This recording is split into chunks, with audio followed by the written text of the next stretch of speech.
Hello 9HY1, Mr. Godman here. I'm sorry I can't be with you to teach you today, but today you are going to write your answer to task 1.14. Now remember, this is a really important piece of work and I want your best possible quality work here because we're going to give you some feedback on how you did. We started to talk about the question yesterday and we started to plan our answers. So first of all, let's just remind ourselves what we're doing. We're answering this question. Interwar dictatorships in Europe had more in common than they had differences. How far do you agree? Explain your answer using specific knowledge and examples. So we need to explore whether the interwar dictatorships were similar or were they different. Our answers need to do the following things. We need to compare and contrast the dictatorships in Russia, Italy and Germany. We need to explain some of the similarities and differences between them. So our answer is going to be balanced. We're going to have a little bit on both sides, similarities and differences. And at the end, we need to make a judgment about how similar they were.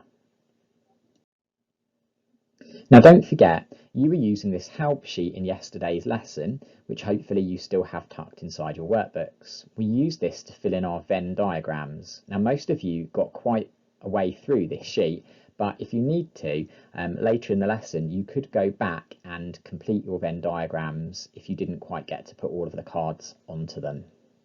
Keep the sheet handy because you'll definitely need it during today's lesson.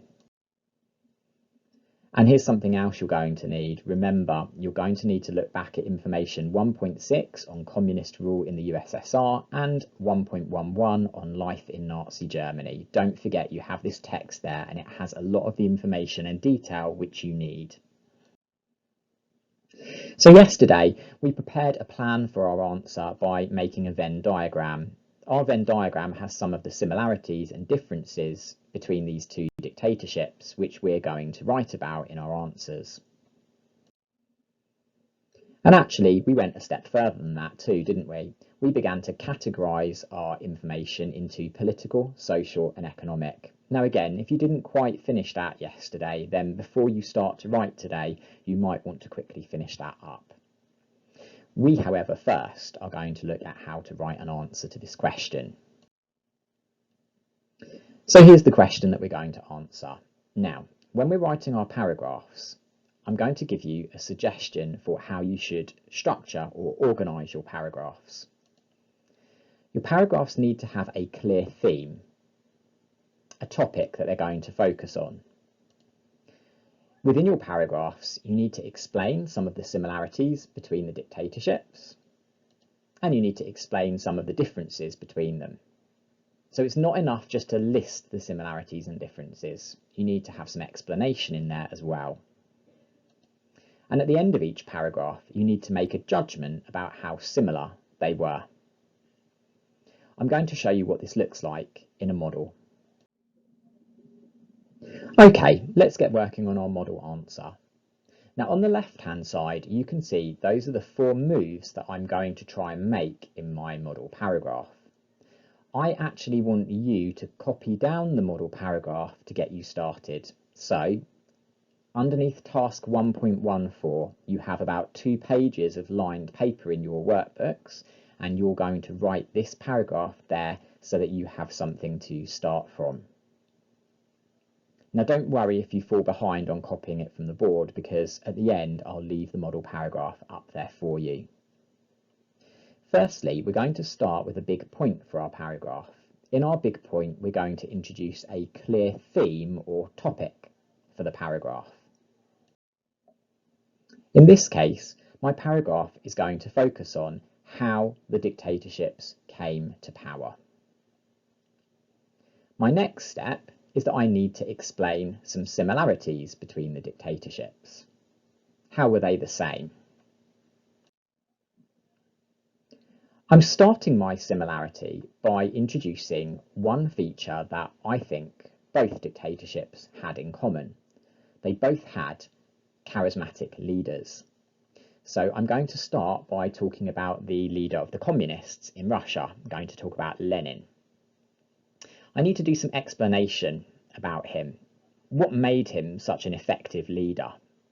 So I'm going to develop this point with some explanation now. And here it is. I'm trying to explain that he was a great speaker, and that allowed him to be very persuasive. And so as a result, he was able to win support for his ideas. So I've got some explanation happening. Now I need to compare this to the leader of Nazi Germany. So I'm going to compare this to Hitler, who was also a charismatic leader.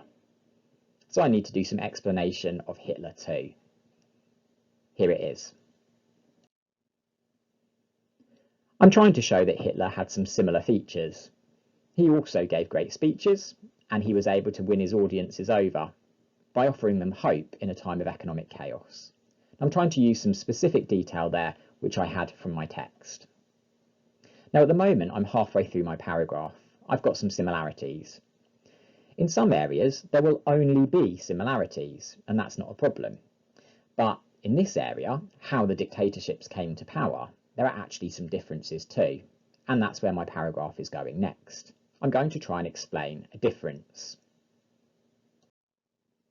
Because I'm about to switch to the other side, differences, I'm using this phrase, on the other hand. And one of the differences I've spotted is that in Germany, the Nazis came to power through elections. So I've explained a little bit about that here, and I've talked about why so many Germans voted for them. Now I need to compare that to the communists in Russia. How is it different? And I know that in Russia, the communists were not elected into power. Instead, they seized power by force. So at this point, my paragraph has a big point, some similarities, some differences, and they're both explained. The final thing I need to do is make a judgment about how similar the dictatorships were in this particular area. Here's my judgment. I actually think the difference here is pretty major. So overall, I think there was more difference than similarity in this area. And that's my perfect paragraph. Don't forget, if you haven't copied it all down yet, there'll be a chance in a moment. Because I'm going to leave that perfect paragraph here for you so you can copy it down. When you're done, your job is to write the rest of the answer. Now remember, you have lots of ideas on your Venn diagrams for similarities and differences which you could write about. There are lots of different areas that you could compare. If you're stuck and you're thinking, what do I do and how do I start my paragraph off? Then here are some opening sentences or topics that you could write about for your paragraphs. You could do a paragraph about how they controlled people. You could write a paragraph about how they influenced young people in particular. You could write about how they changed society, thinking there about, for example, how they influenced the role of men and women, and talk about perhaps their attitudes and changes to religion. And lastly, you could write about how they developed the economy and industry, making some comparisons and some contrasts there. In total, you're probably going to try and write 2 to 3 really high quality, detailed paragraphs with explanations and judgment at the end. Good luck, guys.